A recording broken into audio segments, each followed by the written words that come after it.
আজকের আকাশগুলো না দেখতে খুবই সুন্দর লাগছে, তেমনভাবে স্নিগ্ধ বাতাসও বইছে। আসসালামু আলাইকুম সবাইকে।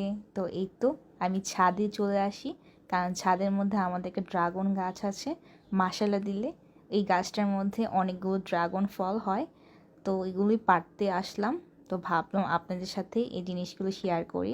দেখেন মাশাল্লাহ দিলে অনেক বড় বড় কিন্তু নিজ হাতের গাছের ড্রাগন ফল কিন্তু খুবই মজা হয়ে থাকে। আর শুধু ড্রাগন ফলের কথা না, যে কোনো ফল আপনারা যখন নিজে তৈরি করবেন বা নিজে লাগিয়ে বড় করবেন, এটার আনন্দ কিন্তু অন্যরকমই থাকে।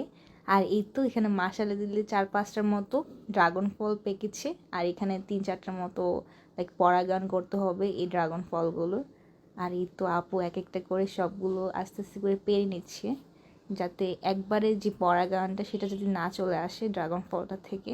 আর এই ড্রাগন ফলের আগাছাগুলো এত ভার হয়ে থাকে, বলতে গেলে আপনারা দেখতেই পারছেন ভিডিওর মধ্যে অনেক কিছু দিয়ে বলতে গেলে এই গাছের আগাছাগুলোকে লাইক উপরে লাইক বহর দিয়ে রাখা হচ্ছিল। আর এই তো এটা ছিল লাস্ট পাড়াটা, আর ফাইজা বেবি রেডি নেওয়ার জন্য। সে সবখানে থাকবে আগে, সে বলতেছিল আমাকেও একটা পারতে দাও, কিন্তু ওকে পারতে দেওয়া হয়নি কারণ ওখানে কাটা ছিল। তো ওইগুলো নিয়ে বাসায় চলে যায়। আর এই তো এখন নিচ গাছের ফলটাকে কেটে দেখব কেমন খেতে। আসলে দিলে মাশাল্লাহ বলতে গেলে অনেক মিষ্টি ছিল। আলহামদুলিল্লাহ ফলটা দেখেন কি লাল, এটা পুরাটা কিন্তু ড্রাগনটা পেকে পুরো লাল হয়ে আছে, আপনারা যদি দেখতে পারেন।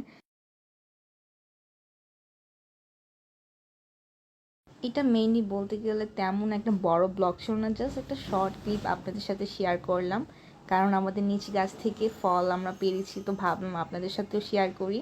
তো ভালো লাগলে অবশ্যই শেয়ার করতে ভুলবেন না। আজকে তাহলে আপনাদের সাথে এই পর্যন্তই। সবাই ভালো থাকবেন। সবাইকে আল্লাহ হাফিজ।